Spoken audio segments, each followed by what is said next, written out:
Hi అండి అందరికీ welcome back to my channel. ఈరోజు వీడియో ఏంటంటే అంబ్రిల్లా స్లీవ్స్ ఈజీగా ఎలా కట్ చేసి స్టిచ్ చేసుకోవాలో చూపిస్తానండి। అంబ్రిల్లా 2 లేయర్స్ అండి। ఇది కాటన్ ఫ్యాబ్రిక్ అయినా సరే చాలా సింపుల్గా మనము అంబ్రిల్లా స్లీవ్స్ అనేది రెడీ చేసుకోవచ్చు। ఇలా స్క్వేర్ షేప్లో ఉండే పీస్ తీసుకున్నాను।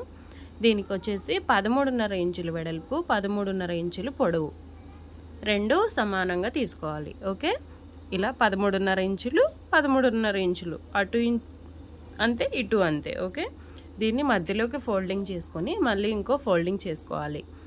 ఇలా మడత పెట్టుకున్న తర్వాత మధ్యలో ఉంటుంది కదండి, ఇక్కడ జస్ట్ అలా బీస్ ముక్కతో మార్కింగ్ చేసుకోండి। సిల్క్ ఫ్యాబ్రిక్ అనుకోండి, టేప్తో సగానికి మార్కింగ్ చేయండి।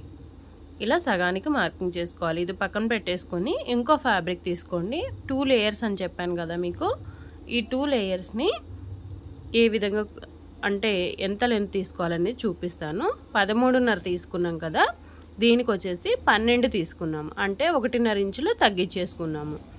ఇలా తగ్గించుకున్న తర్వాత దీన్ని మధ్యలోకి ఫోల్డ్ చేసుకోవాలి। రెండు వైపులా అంతేనండి, 12 ఇంచులు 12 ఇంచులు పెట్టుకోండి।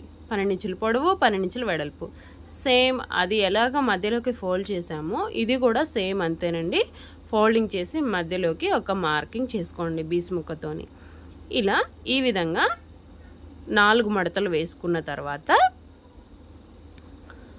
ఎంత పొడవు వచ్చింది అనేది కొలుచుకోండి। నాకు 6 ఇంచులు వచ్చింది। 6 ఇంచుల్ని ఇలా గుండ్రంగా మార్క్ చేసుకోవాలి।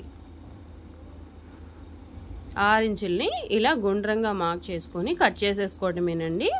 ఇదే అంబ్రిల్లా షేప్ వస్తుంది। ఓకే, చాలా ఈజీ అండి, చాలా అంటే చాలా ఈజీ। హ్యాండ్స్ అంటే బ్లౌజ్కి కానీ డ్రెస్కి కానీ అటాచ్ చేయడం కూడా చాలా ఈజీ అండి। అయితే దీనికి కూడా సేమ్ అదే విధంగా అంబ్రిల్లా షేప్ తెప్పిద్దాం మనం।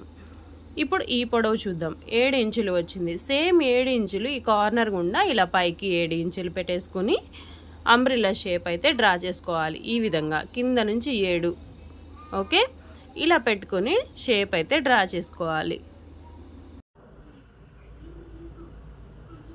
మార్క్ చేసుకున్న దాన్ని అంబ్రిల్లా షేప్లో కట్ చేసుకోవాలి। ఇలా ఓపెన్ చేస్తే ఇక్కడ మనం మార్కింగ్ చేసుకున్నాం కదా, 2 ఫ్యాబ్రిక్స్కి ఒకదాని మీద ఒకటి వచ్చే విధంగా పెట్టుకోవాలి మార్కింగ్ అనేది। ఇలా పెట్టుకున్న తర్వాత ఆర్మ్ హోల్ రౌండ్ ఎంత ఉందో కొలుచుకోవాలి। ఆర్మ్ హోల్ రౌండ్ ఎంత ఉంటే దాన్ని సగం చేయాలి। సగం చేస్తే నాకు 4.5 వచ్చింది। 4.5 అక్కడ మధ్యలో మార్జిన్ దగ్గర నుంచి ఇటు సైడ్కి అంటే ఎడం వైపు చేతి వైపు మార్క్ చేసుకోవాలి। దానిలో సగం వరకు మార్క్ చేయాలి। 4.5లో సగం అంటే 2 ఒక గీత, 2 ఒక గీతని ఇలా రౌండ్ షేప్ లాగా మార్క్ చేసుకోవాలి। ఇక్కడ నుంచి 2 ఒక గీత ఓకే, మధ్యలో మార్కింగ్ చేసా కదా, అక్కడి నుంచి ఇట్లా రౌండ్ షేప్ తీసుకోవాలి। ఈ రౌండ్ షేప్ తీసిన దాన్ని కట్ చేసుకోవాలి।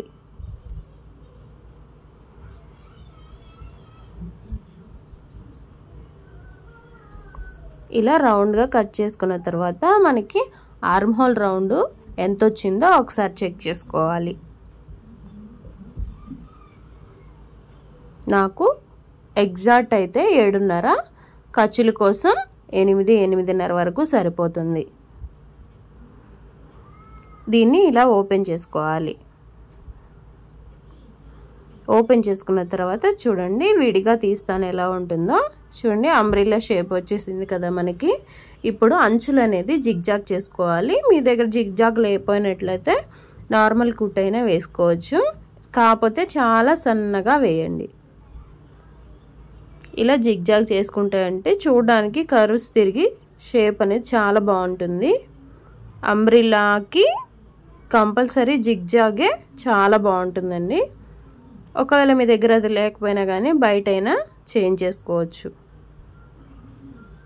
ఇలా చేసుకోవాలండి। 2 పీసులకు కూడా సేమ్ ఇదే విధంగా జిగ్జాగ్ చేసుకోవాలి। చేసుకున్న తర్వాత ఈ విధంగా వచ్చింది నాకైతే। ఇప్పుడు దీన్ని ఒకదాని మీద ఒకటి పెట్టుకొని 2 విడిపోకుండా ఒక కుట్టు వేసుకోవాలి। ఇలా రౌండ్ షేప్లో ఒక కుట్టు వేయాలి।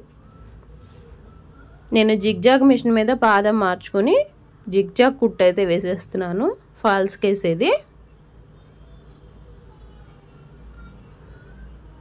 ఇలా వేసుకున్న తర్వాత హ్యాండ్ అనేది బ్లౌజ్ అయితే బ్లౌజ్కి కానీ లేదా డ్రెస్ అయితే డ్రెస్కి కానీ అటాచ్ చేసుకోవడమే. ఇలా మధ్యలోకి మడుచుకొని జస్ట్ అలా షోల్డర్ దగ్గరికి ఒక చిన్న కట్ పెట్టుకుంటే ఇది షోల్డర్ దగ్గరకని గుర్తుంటుంది మీకు. వీడియో నచ్చితే ప్లీజ్ లైక్ చేయండి, షేర్ చేయండి, సబ్స్క్రైబ్ చేసుకోండి ఛానల్ని.